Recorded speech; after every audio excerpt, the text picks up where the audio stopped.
Uma das dúvidas que os pais mais têm a respeito da ortopedia pediátrica e, na verdade, do desenvolvimento da criança é sobre o alinhamento dos joelhos. Então, sempre tem alguém que fica com dúvida se o joelho está muito para fora, se o joelho está muito para dentro, se deveria ser do jeito que ele está, se não está de mais, se não está de menos. Bem, é disso que a gente vai falar hoje. Caso você não me conheça, eu sou o Dr. Davi Nordon, ortopedista pediátrico e também professor da Pontifícia Universidade Católica de São Paulo. E aqui nesse canal eu trago informações confiáveis sobre saúde, especialmente sobre ortopedia pediátrica, que é a minha área, para vocês que mandam várias perguntas, várias dúvidas. Então, se você ainda não me conhece, essa é a oportunidade de se inscrever aqui no canal, de deixar a sua curtida, de ativar a sinetinha, de compartilhar com alguém que você acha que vai se beneficiar desse vídeo, que tem alguma curiosidade sobre isso também. Especialmente gostaria de dizer os avós que vivem perturbando os filhos, né, falando que os netos estão com o joelho torto e coisa do tipo. Então essa é a oportunidade, manda para a vovó esse vídeo aqui que vai te ajudar bastante a tranquilizá-la. Muito bem. O que acontece com o desenvolvimento dos joelhos, das pernas, dos membros inferiores da criança?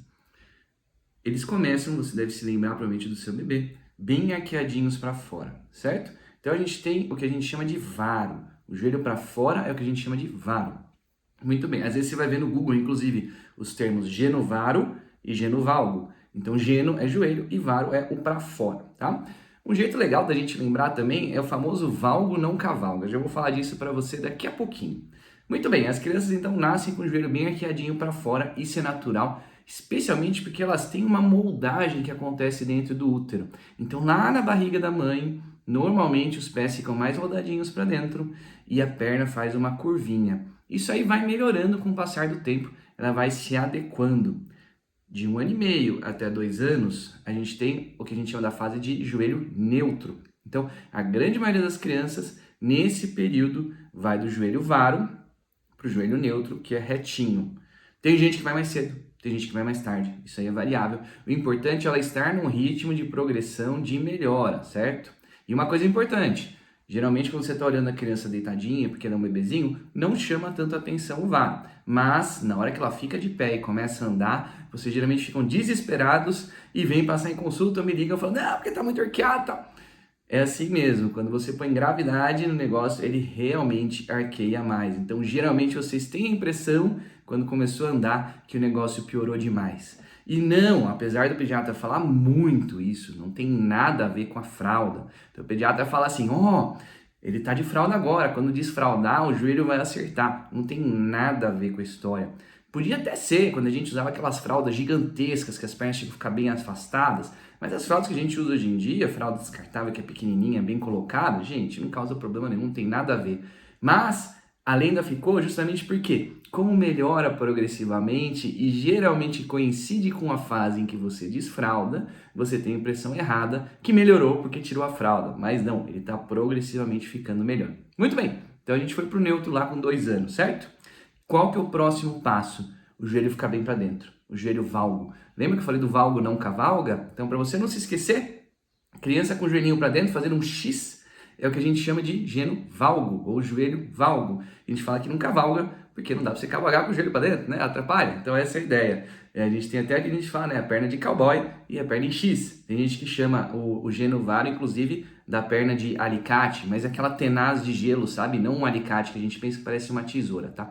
De qualquer forma, deixando esses termos de lado, essas curiosidades, a criança vai progredir do neutro para o valgo. E aí, dos 3 a 4 anos, ela vai ter o ápice do valgo, é o momento que está mais para dentro o joelho dela. Se você viu meu vídeo sobre por que as crianças caem tanto, você já deve saber o que acontece nessa fase. Se você não viu, é o próximo para você colocar na sua playlist aí. Mas de qualquer forma, o joelho mais para dentro faz com que as crianças muitas vezes batam um joelho no outro e com isso caiam mais. Então a queixa que eu mais recebo no consultório, uma criança de ao redor de 3 anos, é que ela está caindo muito, que o joelho está muito para dentro.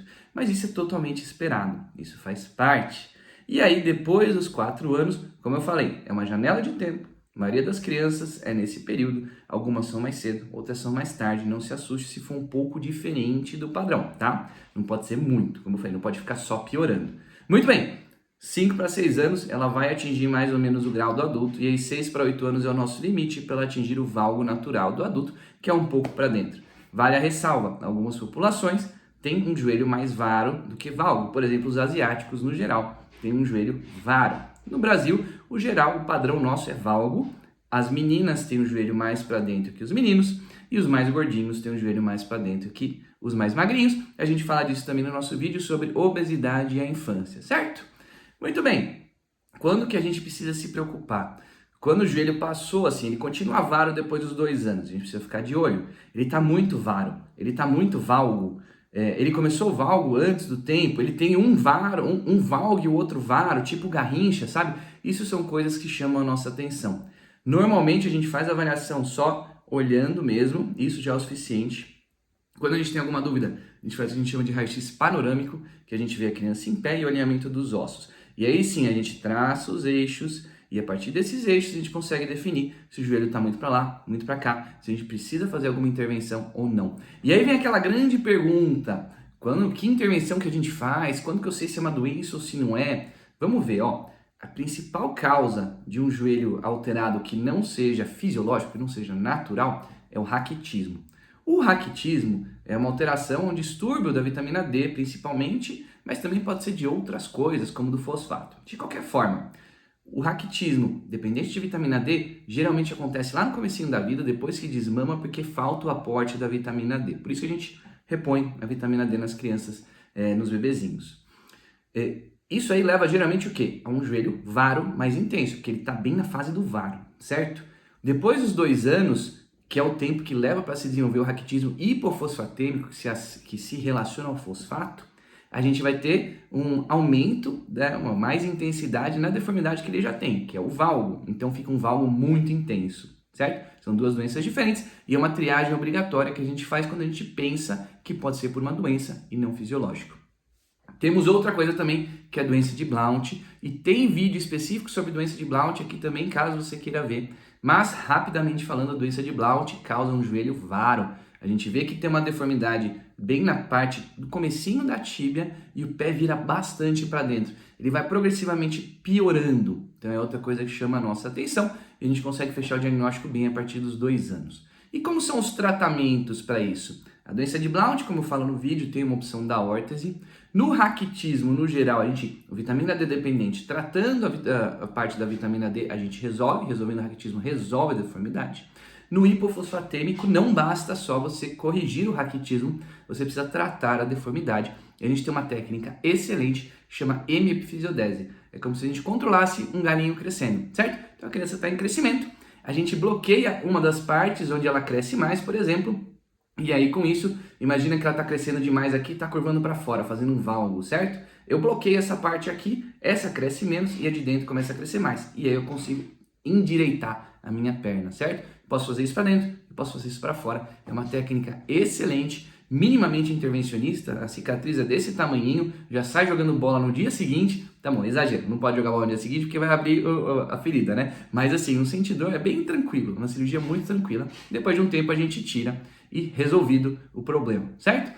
Outros casos a gente pode fazer, não, parou de crescer, a gente tem outras opções, como cortar o osso, colocar placa, tudo mais, mas por isso que é tão importante ela fazer um acompanhamento, ela fazer um diagnóstico precoce, que a gente consegue tratar desde o começo de uma forma bem simples. As órteses em si não auxiliam tanto, o mais indicado realmente é esse procedimento cirúrgico que vai super bem. Muito bem, é isso que eu tinha para dizer sobre alinhamento dos membros, espero que vocês tenham aproveitado esse vídeo. Se você curtiu, não esquece de deixar curtida aqui embaixo, de se inscrever no canal, de compartilhar com seus amigos, pessoas que podem precisar desse vídeo, que podem precisar de ajuda. E se você tiver alguma dúvida, é só deixar aqui embaixo também, deixe seu comentário que eu sempre respondo. Se você quiser falar diretamente comigo, é só ir lá no Instagram, @drnordon, igual o nome do canal que está aqui em cima, certo? Um forte abraço e até o nosso próximo vídeo.